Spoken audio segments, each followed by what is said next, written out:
first time I took heroin. I didn't know it was heroin. When I was 18, I went away to Germany. So I came home after being away for 8 or 9 months, and all my friends had been taking gear. I didn't know what gear was. So I was intrigued. I'd only ever smoked a bit of weed, a bit of hash, and I was up for anything. Give anything a shot once. So I did. I went to my friend's house where we met on a Friday night. I was amazed at how they knew how to prepare this, almost like I was watching this homemade kitchen chemistry. The spoon was taken out, and then a certain amount of mils were added with a syringe. I'm like, where did they even get this syringe? I took the pop in the arm. I sat down.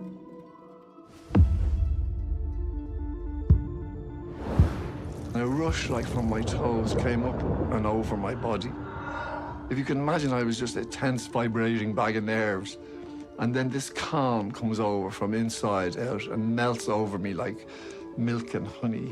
That's how I can describe that kind of texture.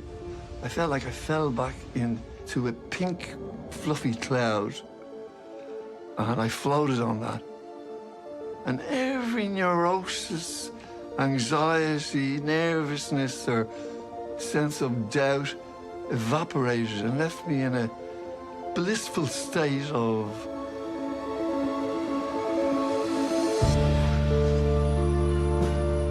And I thought, Jesus Christ, if I could feel like this every day, I could take on the world. It was very empowering. I thought I could actually live with this stuff, like, very well. You know, I thought I'd discovered something that was, like, I'm not going to get addicted to this shit. I feel more productive, I have more energy. And all that's true to begin with. And what was a core group of us doing something strange, unique, and different turned into everyone just doing it.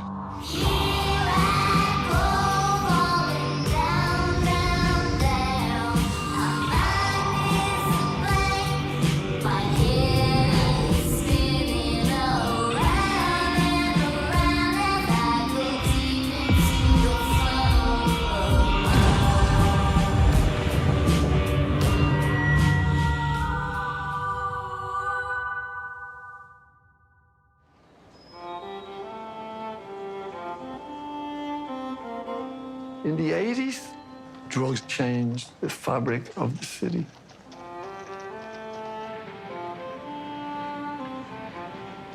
I think the reason, as Irish people, we took so readily to heroin, we had a lot of disenfranchised youth and high unemployment. And there was the beginning of the rejection of the Catholic Church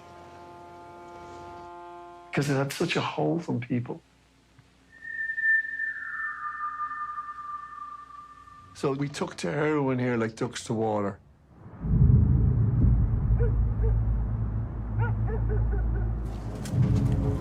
And straight away, the fingers were pointed at the Duns. The Duns, they're the ones credited for bringing heroin into Dublin.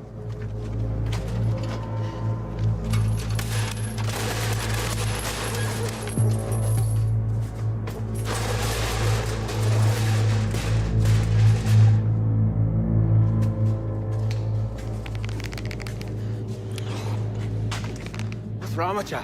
Fucking batteries are dead. You bleeding tick. You're some beaut. Ah, it's working. For fuck's sake! Come on.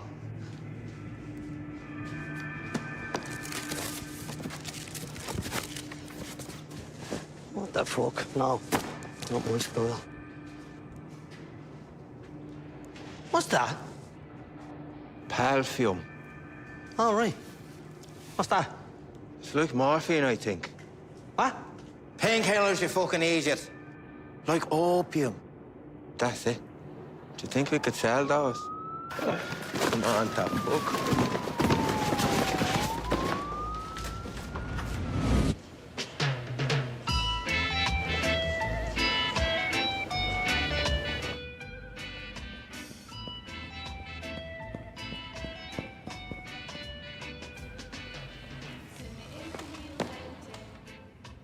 So those pills.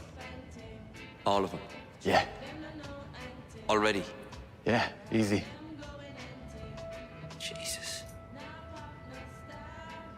How much?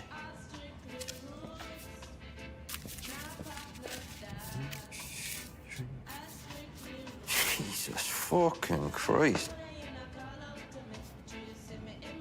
Fuck off then.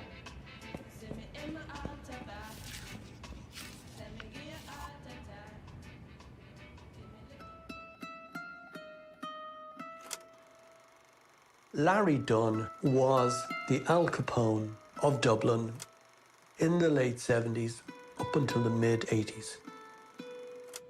Why? Because he pioneered heroin distribution and he created a huge consumer base. And the collateral damage from his enterprise, we're still suffering with the effects of it today.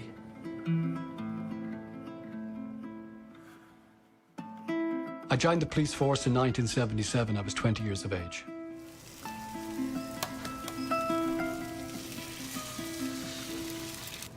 Back in the late 70s, the most infamous and most active criminal group were a number of brothers known as the Dunn family. Working in Dublin City, the Dunns were legends.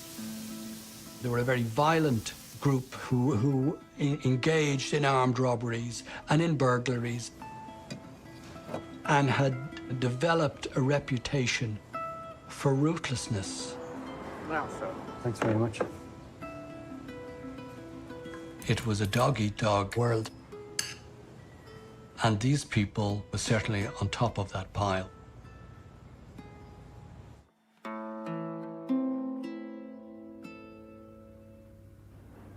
Christy, I read that you once punched a judge in a courtroom. Yeah.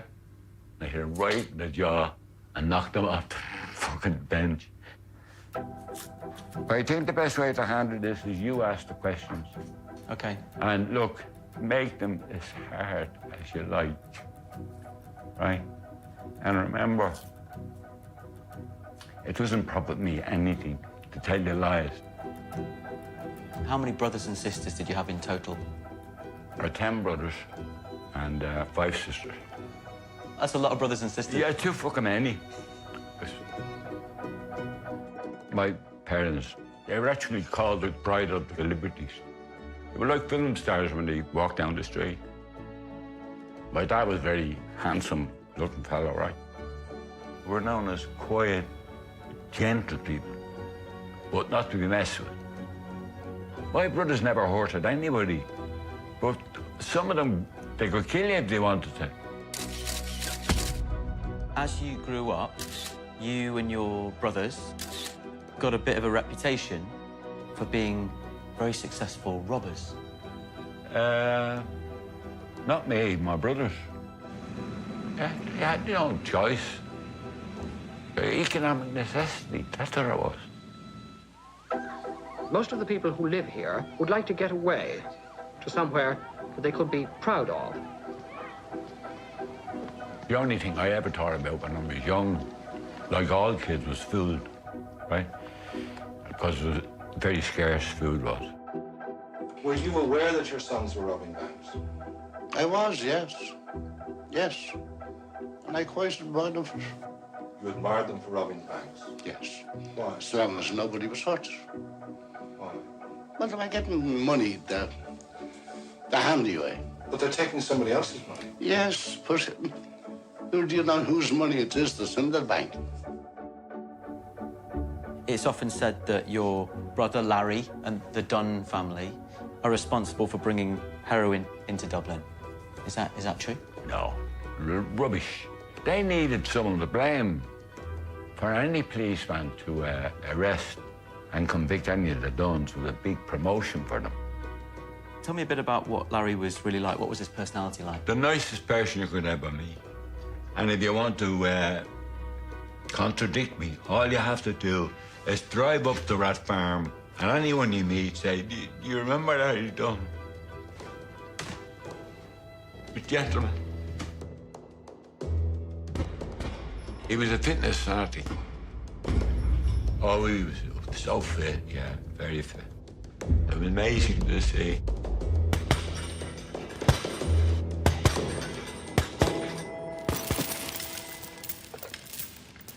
Yeah, hold on. Larry, phone call for you. International. It's the Iranians.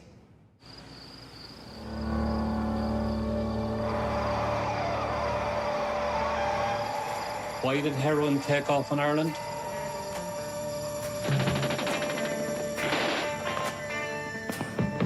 You had the invasion of Afghanistan by the Soviet Union on Christmas Day 1979. And in order for the Mujahideen to fund their fight, there was a vast increase in the cultivation of the opiate poppy. You also had the Islamic Revolution in Iran, and people would use heroin as currency when they fled. Ever since the collapse of the Shah's regime, large amounts of Iranian heroin have been on the move to America and Europe.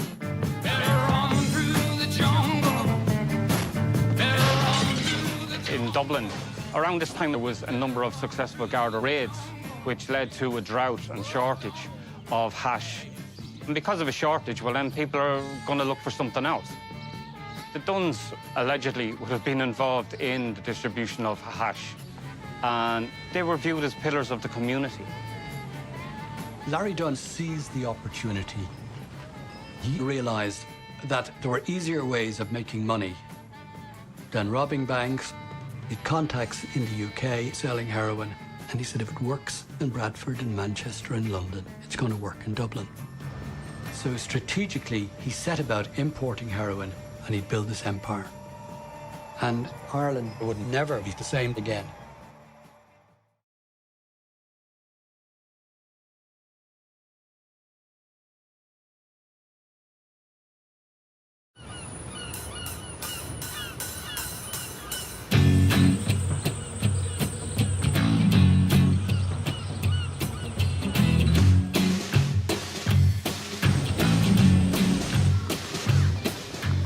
Skag, gear, spinach was a huge one in Dublin. Like Popeye. You know, when you get that tin of spinach into you, yeah, it's the same thing, and your heroin's like that. It's your lust for life, it's your reason to get up, it's your motivation for the day. It's everything. And in the early 80s, heroin started to spread around Dublin like wildfire.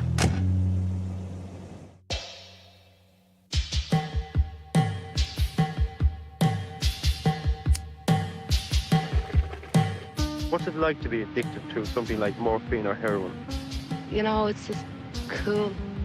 I do find that it helps to release my inhibitions, you know, and that way I feel a lot freer in society.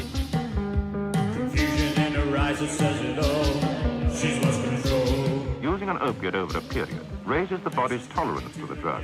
The addict must have more and more of it to get the effect, or high, as he calls it. All is sacrificed to this craving. Job, sex life, self-respect.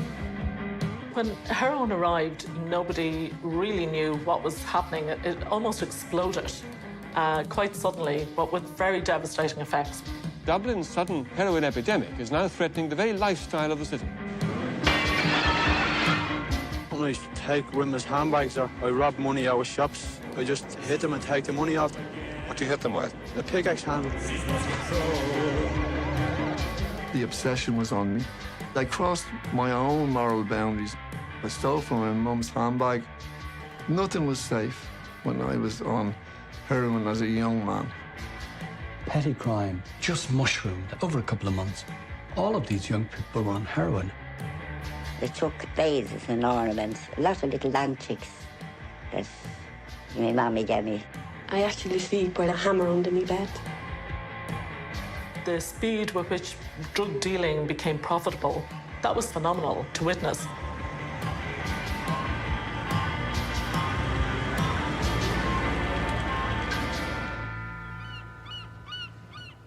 I was a young reporter covering crime and the rising tide of drugs. Dublin was, it's difficult to quantify now, but it was a much smaller city. You knew the police. If you were down around the courts, you also got to know the criminals. Larry Dunn had this reputation for being affable, but you didn't hold sway in a city like Dublin in the criminal fraternity without having a fear factor. He was the kingpin, and there was an awful lot of money changing hands. Customs officers in Britain seized record quantities of heroin last year. One thing which has emerged, which has been very difficult, is the carriage of drugs in the natural cavities of the body, what we refer to as the swallowers and stuffers.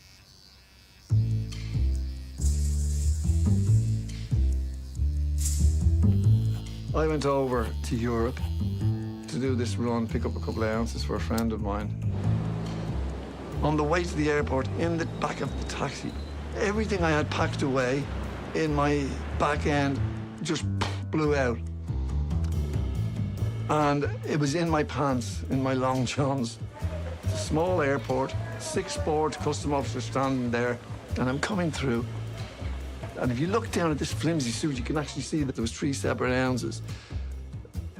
They're sitting on my legs. And I go through the metal detector and it beeps. And I apologize, I come back out, and the last thing I want is a pat down. And the guy opens the door real casually, says, "Please just come inside," because they didn't get beeping. And then I just remembered my nipple ring. And I just pulled up my shirt, and he came over with a wand and waved in front, and it started to beep, and he laughed, and the others laughed, and and that was it. And I pretended to be a little coy and embarrassed, but I was shitting myself. I came that close. Did that experience put you off doing it again? No. Jesus, unfortunately, no. This particular suitcase is purpose-built for heroin smuggling, made up specially at a leather goods shop in Tehran. Behind the lining, all the way around the sides, the front and the back, hidden in hollowed-out compartments, 3 kilos of heroin with a street value of about £500,000. For every kilogram seized, perhaps 10 get through.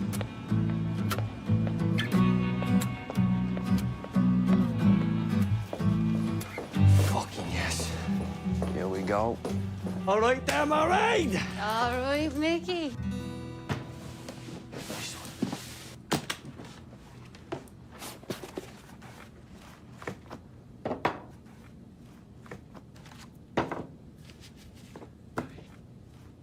Four kilos. How was your flight, Morad? Brand. No hassle. No. 1, 2, 3, 4, 5. Wear a bag shot.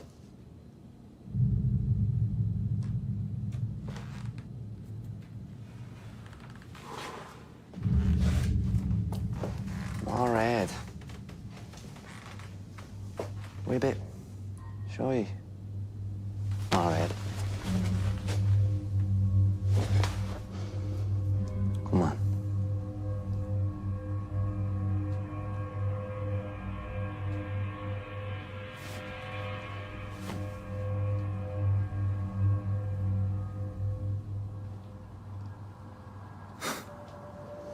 Fair folks to you. Come on. Sorry, Mr. Dunn. Thank you.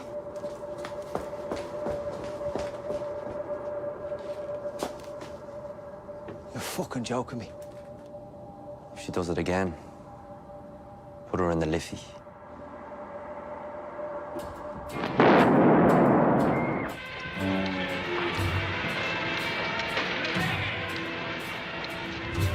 Back in the early 80s, the priority, the big challenge for the state and for law enforcement, for An Garda Síochána, was the IRA. There were kidnappings, there were shootings, there were bodies on the border. Drugs wasn't seen as a problem. The Troubles were the problem. And the police force wasn't structured to deal with a heroin epidemic. It is like this big ship trying to turn to meet the challenge. But I could see the gap. The modus operandi of these drug dealers was to sell in city centre flat complexes, and the only way to get to them was to get up close and personal and try and buy drugs. But undercover at that time was completely unheard of. I put this suggestion forward to our bosses and was basically told, it's crazy, don't do it. So I went back to the group that I was working with, and we decided we'd give it a try anyway. I had borrowed a motorbike jacket, and I went into a city centre flat complex on the north side of Dublin.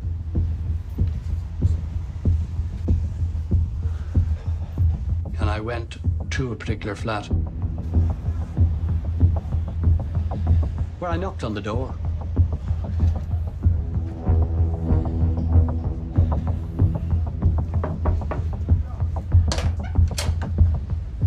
The door was opened by this big guy who I could still see him looking down on me. I'd like some gear, some smack, please. It's 10 for 1, yeah? DS, you're under arrest. You're what? Drug squad, you're coming with me.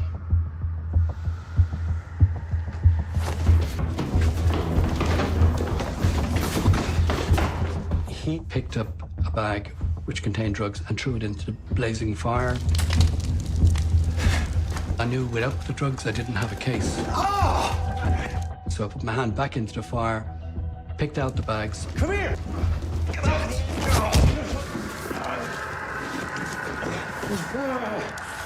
You're going nowhere! This was the first undercover drugs buy in the history of the state.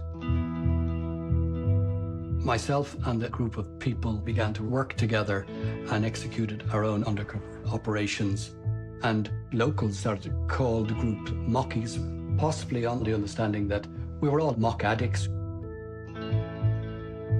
We were called mavericks and renegades, not just from those in authority, but actually from some of our peers as well.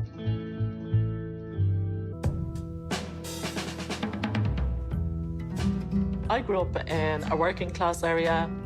I was adventurous, probably a little bit daring. In the Guards, in those days, women were very much confined to particular roles, but I wanted some excitement.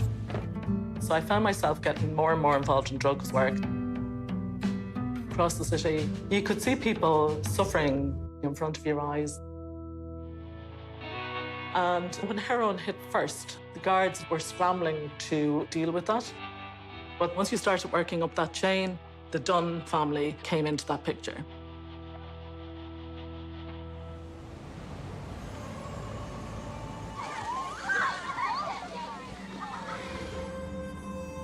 Larry Dunn was the biggest drug-pushing bastard that ever walked the earth. We were such a content, happy community. Then in came the drug lords.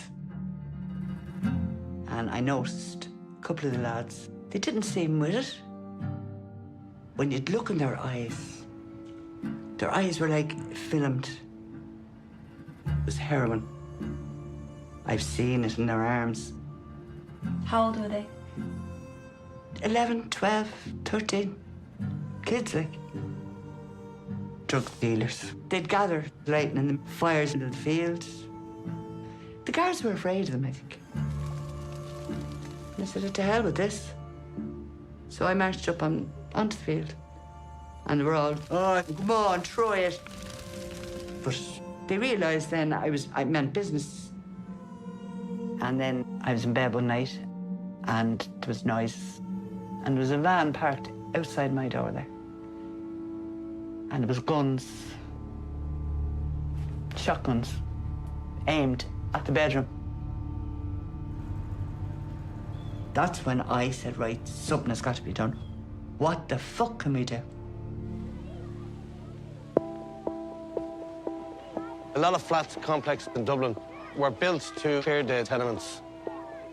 Some of the older residents who were here from the beginning, they talked about shiny new houses, having safe area for kids to play. So they were proud of it.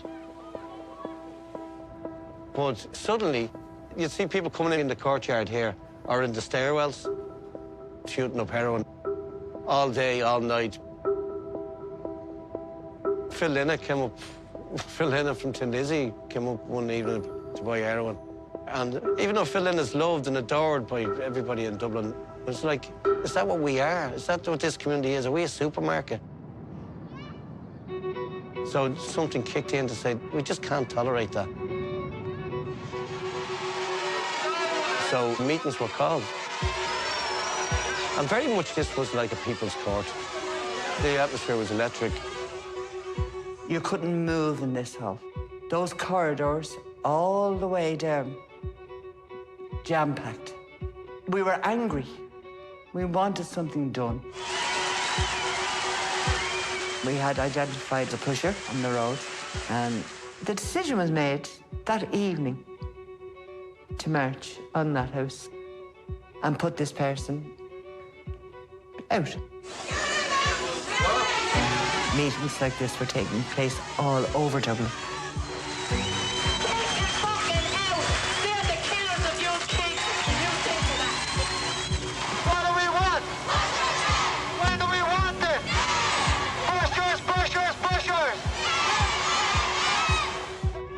Basically, the message was, look, we live here, we don't want you selling drugs, and that pressure was huge.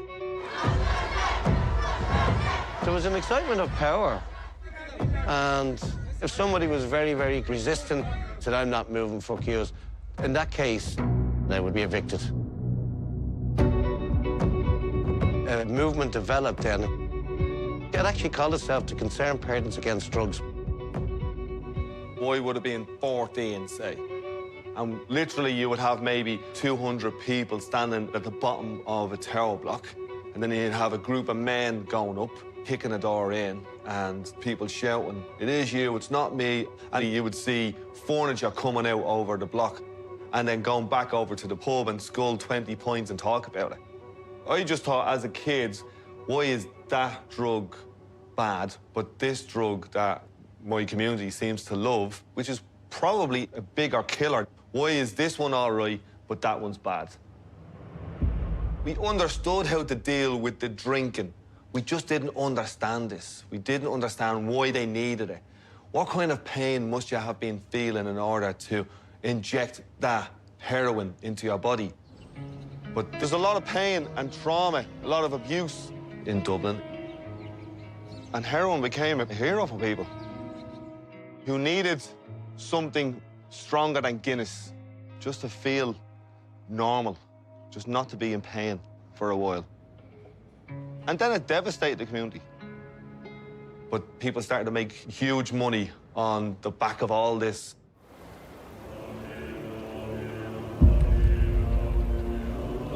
This is Gorse Rock, a £150,000 spread in the foothills of the Dublin Mountains. The man who owns it was described as a leading figure in the distribution of heroin in Dublin. His name is Larry Dunn. In the spring of 1981, Irish Prime Minister Charles Haughey summoned the country's top 4 policemen to an unprecedented emergency meeting on drugs. He began by asking, will someone tell me who the hell are the Dunns? Most of Dublin already knew the answer to that question. Charles Haughey called in the Garda Commissioner and gave him an ultimatum that he wanted the Dunn crime family broken up within 18 months. The hunt was on to bring them to justice. In the Republic of Ireland, the age of criminal responsibility is only 7. 1,800 children aged between 7 and 16 are in special institutions. They're doing terms of up to 8 years for offences like petty theft and truancy. From a young age, a number of the Dunns were incarcerated in industrial schools run by the Catholic Church. In a lot of cases, the individuals who ran these institutions, they were psychopathic, they were sociopathic, they were sadistic in their treatment of young, vulnerable children. They were run by Christian Brothers, but they were all sides, and they had the stockade in the place. You know, you put your hands in, your fucking head in, he comes down on you. The stocks? Yeah. Like in medieval times? Yeah. I escaped, and they shaved me head, right? And there was fucking skin on the thing that they shaved me head with. It was for shearing sheep and cattle. We were all beaten, driven mad. Larry went to a place called Dangan. They were the epitome of fucking evil. The experiences that those children endured is what formed them for the rest of their lives. For a lot of the individuals who became involved in drug-related criminality, that was their experience from a young age.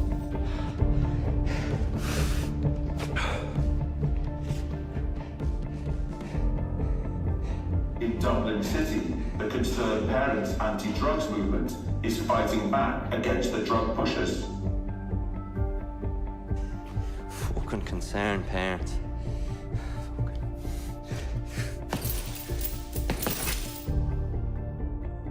We're satisfied now that the flats is rid of all our problems, regards to the drugs.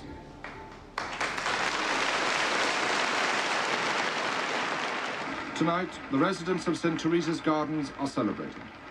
This community have broken the grip of the pushers. People power. We had a big success.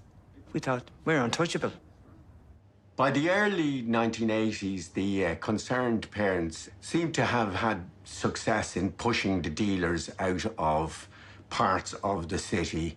And it looked as if the heroin epidemic was getting under control. She wheels a wheelbarrow through streets broad and narrow, crying cockles and mussels alive. Unfortunately, the dealers just relocated to other complexes. The reality was that heroin in Dublin was almost unstoppable. We continued our undercover operations, and our group had some success. But the nature of the job, it carried a lot of risks.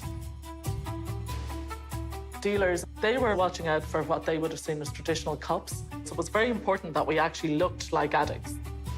I shaved my head. I dyed it different colors. You're dealing with violent people, and the only thing between them and a prison sentence was you. I remember seeing this particular guy and he headbutted me straight in the face. But I was intent on holding on to him until we got assistance so that he could be arrested. Were stabbed with syringes, bitten. One guy held a record. He was bitten 4 times, and nobody gave in. Must have been scared. Yeah, terrified. But it was the only way of doing it. You just took your chances. But a lot of the work that was being done by the Mockies, it wasn't always spoken about. So that created a perception that very little was being done. These dealers are building up their profits. They have the nicest cars, the fanciest houses. And that's where you had a lot of frustration developing in the communities. But as that developed, it became problematic. The protesters were from the Concerned Parents Against Drugs movement. They say the house was being used for drug pushing. The Gardaí moved in to arrest the protesters inside. They just rushed in, charging in with their bats. People coming out covered in blood, and then more police came on the scene. I am not anyway political, but I was arrested. The police, they asked me, do you know who you're involved with? The IRA. All the bombings, the shootings, all this going on, it's the IRA. Are you involved in that? Soon after its formation, the Concerned Parents Against Drugs movement attracted the involvement of Sinn Féin, allegedly the then political wing of the IRA. This Sinn Féin article ended with a warning to pushers. They will not be safe, no matter where they live. And the state, for a time, actually thought that the Concerned Parents were going to start a revolution within Ireland through their anti-drugs movement.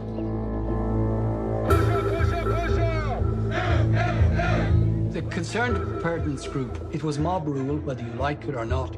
There's no due process. Somebody decides that this guy should go, we don't like him. Where does it stop? We'll be back for 24 hours, and if you don't go peacefully, they're going the other way. Get out,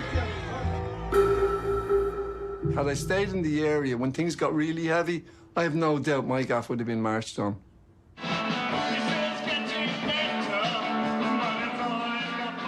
I decided to go back to Germany.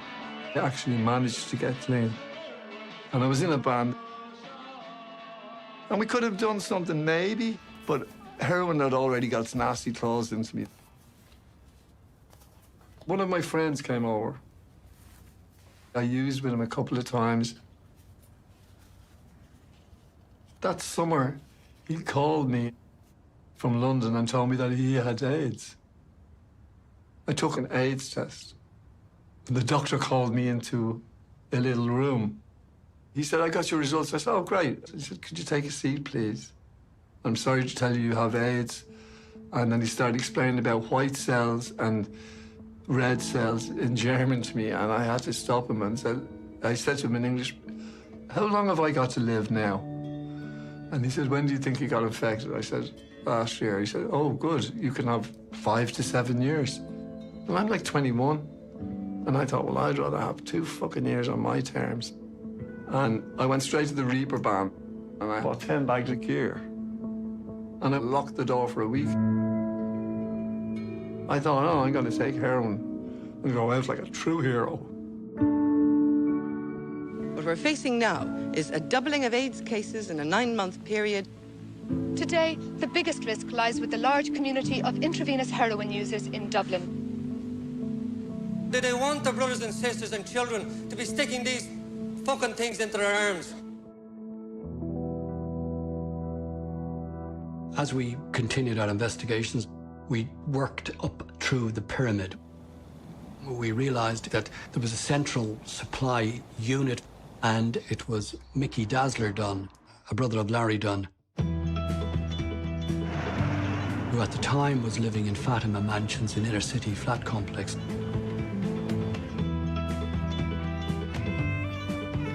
Mickey Dunn was known as Dazzler because he was this flash guy.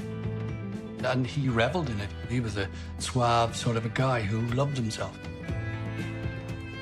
Mickey was a lovely fella, but he was never in trouble or anything like that. He worked all his life. So, why do you think he was targeted? Because he was brother Larry Dunn. You're a Dunn and that's it, you're done. Are you with me? That's the mentality of them all. We identified Mickey Dazzler Dunn as being a linchpin within the whole gang. So we devised the plan to arrest him and take him out of the picture.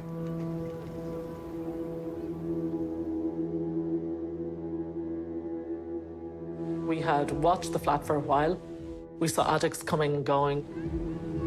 There were a lot of criminals at the time living there, so it was difficult to get in, and if something happened, it was even more difficult to get out of.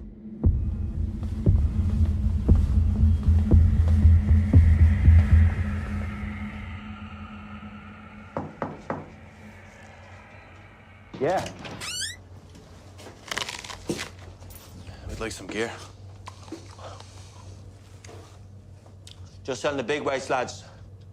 Go downstairs, yeah? Mickey, we're the DS. Fuck off. Mickey, we're the guards and we've got a warrant to search the place.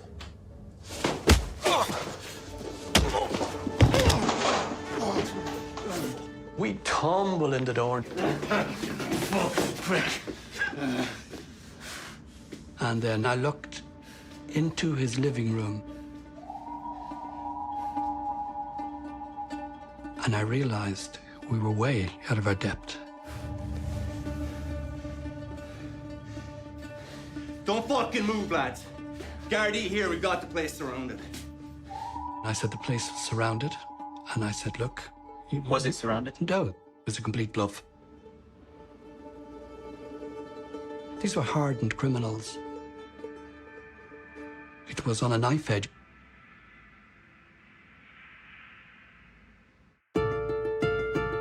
But we were lucky. Mickey kept them under control.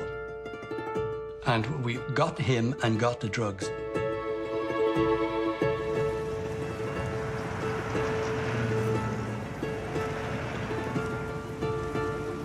Michael Dunn, known as Mickey Dazzler. He was described as having taken a major part in the distribution of heroin in Dublin. The pressure was getting to Larry Dunn. Michael Dunn, seen here with his wife Dolores, was sentenced to 7 years in jail for possession of heroin. The people he depended on were dropping like flies. He was getting more paranoid, and there was a suggestion that he was using the drugs. And then there was a big problem. Larry's house had been raided back in 1980, and a quantity of heroin had been found in a pillowcase in his daughter's bedroom. But due to legal delays, he had remained at large and built up his drugs empire. But finally, in 1983, Larry Dunn was due to come before the courts to face justice.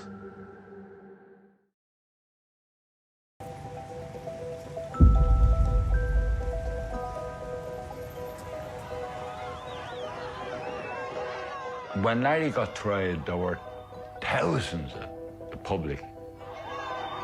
And if they'd got their hands on him, they'd hung him. When they heard moves, that's it. Larry had no chance. It was like getting thrown into the Coliseum and eaten by lions. So Larry's number was called, and there was nothing that could be done.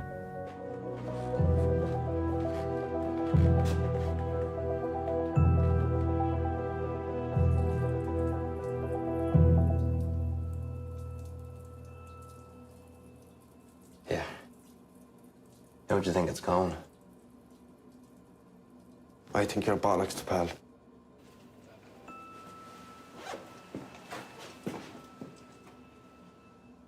I think you might be right there, fella. Larry Dunn began to realize that his trial was not running as it should.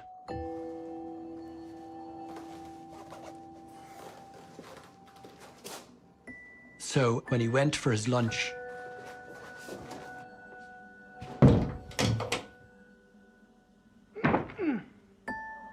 Ireland's most infamous criminal got into a taxi, got a ferry and left the country.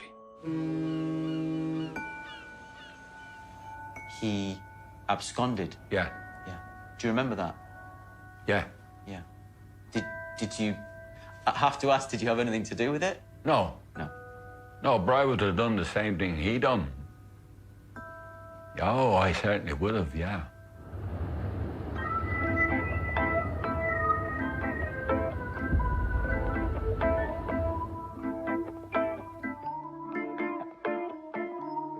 Larry Dunn turned up in Spain, where a lot of the Irish criminal fraternity made second homes. But then he ventured into Portugal, where he was identified and arrested and extradited back to Ireland.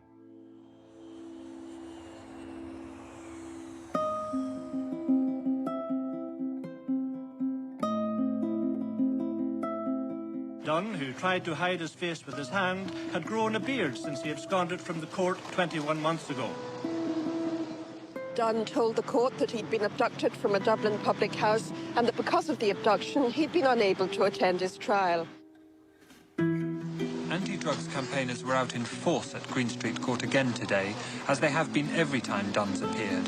This time they had something to cheer about, as one of Dublin's biggest drugs dealers was sent to jail. Oh, yeah, they really, they crucified Larry. When they gave him 14 years, I mean, it was a diabolical sentence for what was involved. Some of the protesters thought the sentence was too lenient. 100 years he should have got. A lot of them, yeah, and anyone belongs to him. There's plenty more Larry Dunns around it, and everybody will have to stand together and root them all out. That's what I say. When Larry Dunn was arrested, he said, if you think we're bad, wait till you see what's coming down the tracks. And, you know, with hindsight, he was right. But that's the way the drugs business was going to go. It was never going to get better. It was always going to get rougher and more violent. The drugs business was in its infancy when Larry Dunn started it. And it's gone from strength to strength, with millions of euros being generated, a large number of deaths. The regrettable thing is that we're all probably targets, unfortunately. With criminal rivalry, it has gone forward in leaps and bounds, unenvisaged by anybody who was policing back in the 80s. It's gone multinational. From a small beginnings in the inner city.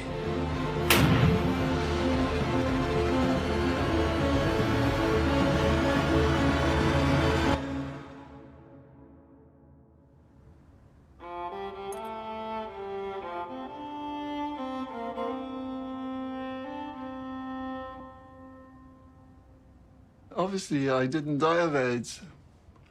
I'm still here, all these years later.